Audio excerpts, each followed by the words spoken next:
நமது சித்தர்களும் ரிஷிகளும் அன்று வாழ்ந்த தவ யோகிகளும் பயன்படுத்திய புஷ்பக விமானம் போன்றவற்றிற்கு ஃபியூவல் தேவையில்லை, நிறுத்த ஷெட் தேவையில்லை. மேலும் இவற்றிற்கு தனியாக விமானியோ பணிப்பெண்ணோ அவசியமில்லை. மேலும் இவை உலகத்திலேயே மிகச்சிறந்த வேகமான மனோவேகத்தில் செல்லக்கூடியவை. அதாவது அவர்கள் மனத்தால் எந்த இடத்தில் இருக்க வேண்டும் என்று நினைக்கிறார்களோ அடுத்த நொடிப்பொழுதில் அங்கு நிற்கும்.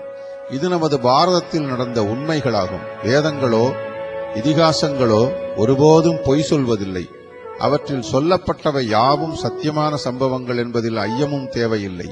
அது மட்டுமல்ல, பல காலங்களுக்கு முன்னரே பூமியில் இருந்து கொண்டு நமது ரிஷிகளும் முனிவர்களும் வேதத்தின் ஓர் அங்கமாக ஜோதிஷ சாஸ்திரத்தை அளித்தார்கள். அது எப்படி? எங்கோ பல லட்சம் அல்லது கோடி மைல்களுக்கு அப்பால் இருக்கின்ற கிரகங்களின் தாக்கங்கள் மனிதனை அவன் வாழ்வை நிர்ணயிக்கின்றன என்ற கேள்வியை முன்வைக்கின்றனர் விஞ்ஞானிகள். பின் ஏன் சந்திரனுக்கும் செவ்வாய்க்கும் மனித தேடல் இன்றைய விஞ்ஞானத்தில் ஏற்பட்டது என்ற கேள்வி நமக்குள் எழுகிறது.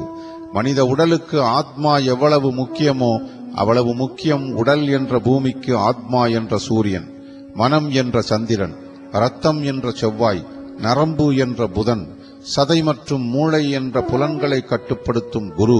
இப்படி பூமிக்கு இந்த கிரகங்கள் முக்கியமானதால் தான் எங்கோ பல லட்சம் மைல்களுக்கு அப்பால் உள்ள ஜூபிட்டர் என்று ஆங்கிலத்தில் அழைக்கப்படும் குரு கிரகத்தில் சில வருடங்களுக்கு முன்னர் அண்டவெளியிலிருந்து விண்கல் டன் கணக்கில் விழுந்தபோது அந்த கிரகத்தில் பாதித்தால் பூமிக்கும் தாக்கம் வரும் என்ற கோணத்தில் பயத்துடன் ஆராய்ந்தது விஞ்ஞானம்.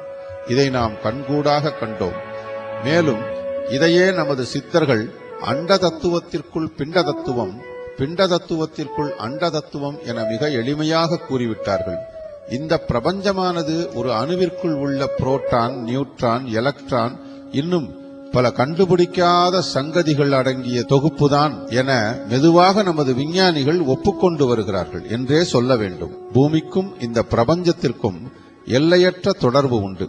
இந்த பிரபஞ்சம்தான் இந்த பூமியை தோற்றுவித்தது என்பதில் இருந்தே விளங்கும். இது எப்படி எனில், ஒரு தாய் வயிற்றிலிருந்து பிறந்த தொப்புள் கொடி உறவான குழந்தைக்கும் தாய்க்குமான உணர்வு போல என்று அறியலாம்.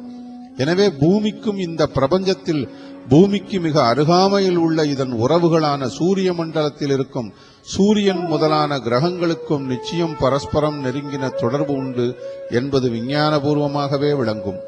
எனவே விஞ்ஞானபூர்வமாகவே பூமியில் உள்ள உயிர்களுக்கும் இது பொருந்தும். எனவே ஜோதிஷம் விஞ்ஞான பூர்வமானது என்பது இதன் மூலம் விளங்கும்.